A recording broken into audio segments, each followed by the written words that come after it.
En effet, bonjour à tous, bonjour Carl Olive. Bonjour, Xavier Tabert. Merci d'être avec nous ce matin. Vous êtes député désigné, vous avez été maire de Poissy, on vous présente souvent comme un élu de terrain qui va au contact des électeurs et on dit aussi que vous avez l'oreille du président ou que vous lui parlez à son oreille, c'est selon. Qu'est-ce que vous pensez de ce qui se passe aujourd'hui? Ce président, on l'a vu sur le terrain lui aussi hier, mais encadré par une forte escorte, si j'ose dire, policière. Il n'est pas allé au contact direct des Français, c'était pour présenter le plan eau en faveur de l'eau dans les Hautes-Alpes. Est-ce qu'il est condamné désormais à ce genre de visite sans rencontrer directement les Français qui sont majoritairement mécontents? D'abord, disons les choses, Gévin Timbert, c'est que le président de la République, quand il se déplace, on ne va pas sur un dimanche à la campagne, c'est pas une chasse aux œufs comme on en connaît dans les parcs municipaux, dans nos collectivités. On ne peut pas dire que le président reste bunkerisé et puis derrière critiquer le fait qu'il aille sur le terrain. C'est important qu'il aille sur le terrain. Et moi, je suggère souvent au président de continuer d'aller sur le terrain. Je suis originaire de Bretagne, dans un petit village qui s'appelle Spézet, dans le Finistère Sud. On dit aller sentir le cul des vaches. C'est comme ça que ça se passe. Et c'est comme ça que ça se passe au quotidien. C'est vraiment ce qu'il a fait, M. Olive, hier. Hier, il n'a pas vu, il y avait des manifestants, par exemple, qui l'attendaient à Savines-le-Lac, il ne les a pas rencontrés.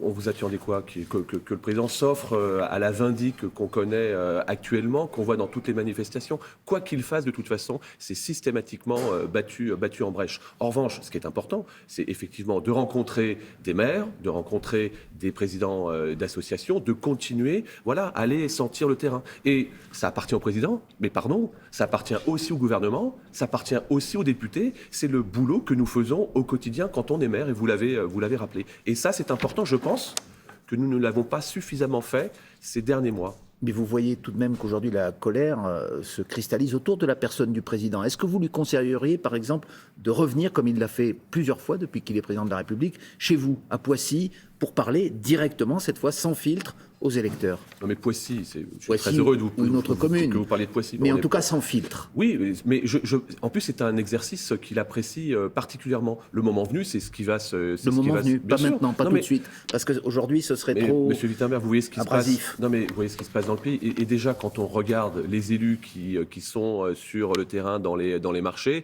actuellement, il faut quand même être courageux pour aller au-devant des Français. Mais c'est important de le faire. Vous voyez, actuellement, on est en train de parler de la réforme des retraites en France. Hier, la gauche espagnole a fait passer une réforme des retraites avec un départ à 67 ans. Et il n'y a pas eu de difficulté. Donc on est encore une fois, on n'est pas un petit village gaulois. Ce qui se passe en Espagne, en Italie, au Royaume-Uni, en Allemagne, en Italie, c'est 67 ans, par exemple. Je ne dis pas qu'il faut toujours s'étalonner. Mais cet argument, vous l'avez entendu, il ne prend pas, puisque vous avez souhaité, le président de la République, Elisabeth Borne, a dit que pour cette réforme des retraites, puisque vous en parlez, il fallait faire de la pédagogie, il fallait effectivement donner l'exemple des pays européens, de nos voisins. Mais ça n'imprime pas auprès des électeurs, auprès de l'opinion qui majoritairement est contre cette réforme. Ça veut dire quoi? Que les Français sont pas assez solidaires? Non, Comment vous expliquez ça? J'explique ça, c'est que, encore une fois, je pense qu'on n'a pas été suffisamment adroit pour expliquer ce qu'était aujourd'hui le système des retraites en France, qui était aujourd'hui le déséquilibre qu'il entraînait et où nous souhaitions aller. Oui, par exemple, sur les 1200 euros pour les nouveaux retraités, on n'a pas été bon, on a été maladroit. On aurait dû effectivement dire aux Français, on s'est trompé, et puis on va quand même rappeler que c'est 50 euros supplémentaires pour tous, pour 2 millions de retraités nouveaux, et ça, on n'a pas su le faire. En revanche, ce que j'entends sur le terrain, puisque je fais beaucoup de marchés, vous l'avez rappelé, je vous remercie, c'est que les Français veulent aussi de la justice, de la réciprocité entre les droits et les devoirs. C'est important ce que je vous dis, je vais vous dire pourquoi. Parce qu'aujourd'hui, tant qu'on aura un intérêt à rester chez soi plutôt que d'aller travailler, alors on ne s'en sortira pas. Les Français demandent ça sur le terrain. Et ils accepteraient, et ils accepteraient de pouvoir travailler un petit peu plus, et ça va dans le sens de ce que, encore une fois, nous devons faire dans les prochains mois. Excusez-moi de vous contredire, si l'on en croit les enquêtes d'opinion, Monsieur Olive, les Français, contrairement à ce que vous dites, n'acceptent pas majoritairement de travailler 2 ans de plus, malgré, encore une fois, les efforts de pédagogie, les explications que vous donnez lorsque vous les rencontrez sur les pays étrangers, sur le fait qu'il faut qu'il y ait de la solidarité. C'est un discours qui ne passe pas. Donc, mais c'est sûr juste la question, est-ce qu'il faut rester arc-bouté sur cette question de l'âge?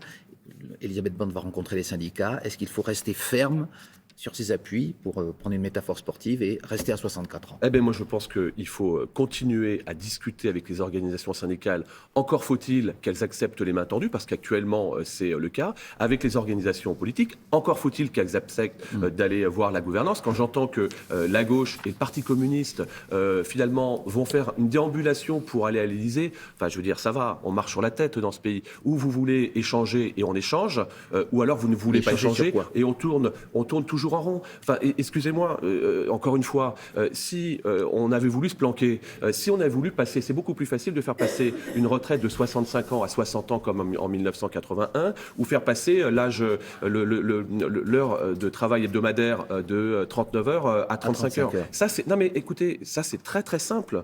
On pouvait aussi mettre tout sous le tapis, et puis on se frotte les mains, et puis on laisse finalement l'avenir scellé à nos enfants. Les arguments en faveur de cette réforme, on les connaît. Néanmoins, est-ce qu'il y a aujourd'hui une chance, un espoir pour ceux qui contestent la réforme, qu'il y ait un bouger, entre guillemets, sur... Encore une fois, j'y reviens, l'âge, le président a entrouvert une porte en disant s'il y avait eu un compromis à 63 ans et demi lors de son interview, il y aurait peut-être réfléchi. Qu'est-ce que vous dites, vous? Il faut bouger, il faut entendre ce que dit par exemple Laurent Berger? Je dis que tout ça va dans le bon sens. Quand le président, à 2 reprises, la semaine dernière, dit qu'effectivement la porte est ouverte, je pense qu'il faut aussi saisir cela. Quand M. Berger, vous le dites, propose de venir rencontrer le président et que c'est acté, je trouve que ça va dans le bon sens, y compris avec Mme Borne. Quand il y a une proposition de médiation... Oui, mais elle a été refusée par Olivier Véran, Attendez, le porte-parole du gouvernement. D'abord, aujourd'hui, on va rappeler, M. Wittenberg, qu'on a le Conseil constitutionnel, donc, qui donnera ses conclusions le 14 avril prochain. Donc, le moment venu, il y aura des décisions qui seront prises. Et je pense qu'il faut que nous continuions à avancer, parce qu'il y a des structurations très importantes pour le pays. Et je redis, moi j'appelle à un Grenelle du travail, de la valeur travail. Et je vais vous dire, je fais une suggestion qui est aussi un Grenelle qui soit couplé avec les institutions. Et vous voyez ce qu'on est en train de dire? Je pense que le retour du cumul député-maire fait parfaitement son sens, y compris dans l'actualité que nous vivons aujourd'hui. Parce que vous l'avez dit, les maires ne sont pas déconnectés. Ils apporteraient un bon souffle et ça permettrait peut-être de faire passer un certain nombre de messages que les Français réclament. Une fois que la décision du Conseil constitutionnel sera tombée, est-ce qu'il faut que le gouvernement bouge ou pas? Ou il faut prendre cette réforme telle qu'elle est, c'est-à-dire avec un âge légal qui passe à 64 ans? C'est une question claire en fait. Oui ou non, selon vous? Est-ce qu'il faut rester ferme sur cet âge qui reste le casus belli, qui reste la pierre angulaire de cette réforme et qui suscite la colère? Écoutez, même à 64 ans, on sera encore l'un des pays d'Europe qui part le plus tôt en retraite. Donc moi, mon sentiment, c'est de dire on peut continuer à aménager un certain nombre de choses, sur la pénibilité, par exemple, mais on bouge pas sur les longues carrières. Mais 64 ans, c'est acté. C'était même 65 ans dans le programme présidentiel, pas entre 2 tours, avant le premier tour, page 13 du programme présidentiel.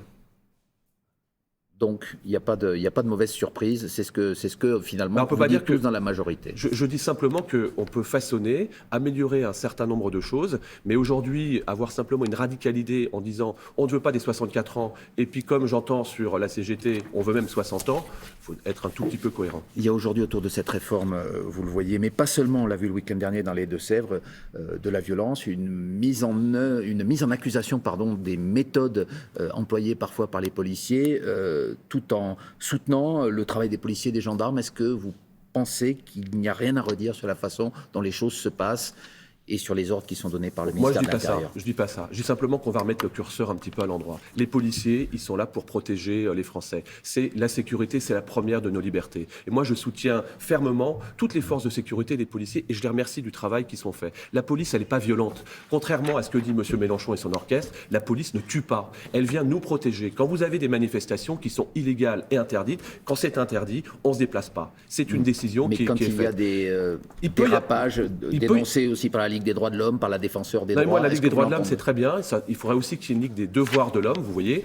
Il peut y avoir des dérapages, il peut y avoir des fèves dans la galette, ça peut arriver. Il y a des enquêtes qui sont faites et diligentées à l'intérieur, et la justice suivra à son cours. Mais ne comptez pas sur moi pour aller critiquer les forces de sécurité, parce que, excusez-moi l'expression, M. Wittenberg, elles en prennent plein la gueule au quotidien. Et ces gens-là, ils nous ont permis et continuent de nous permettre d'être dans le beau pays qui qui est le nôtre. Mais est-ce que ça suscite quand même un climat aujourd'hui de violence dans le pays, d'incompréhension que vous ressentez, y compris vous sur le terrain? Alors d'abord deux choses. Un, il y a quand même 7 Français sur 10 qui ont confiance dans sa police. Vous parliez de sondage tout à l'heure, je me permets d'en imposer un autre. Oui, bien sûr qu'il y a des tensions, mais on a des tensions parce qu'on a un côté très irrationnel de notre société. Et on le voit bien. Et d'où ça démarre? À l'Assemblée nationale.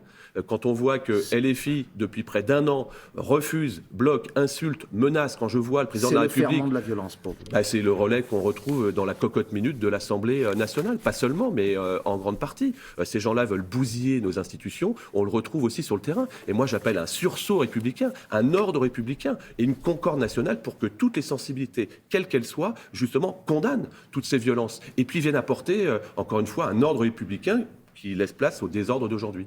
Eh bien, on vous a entendu ce matin. Merci beaucoup, Carl Olive, député des Yvelines, proche du président. Et on vous reverra dans les prochaines semaines. Merci à vous. Merci beaucoup à tous les deux. C'était la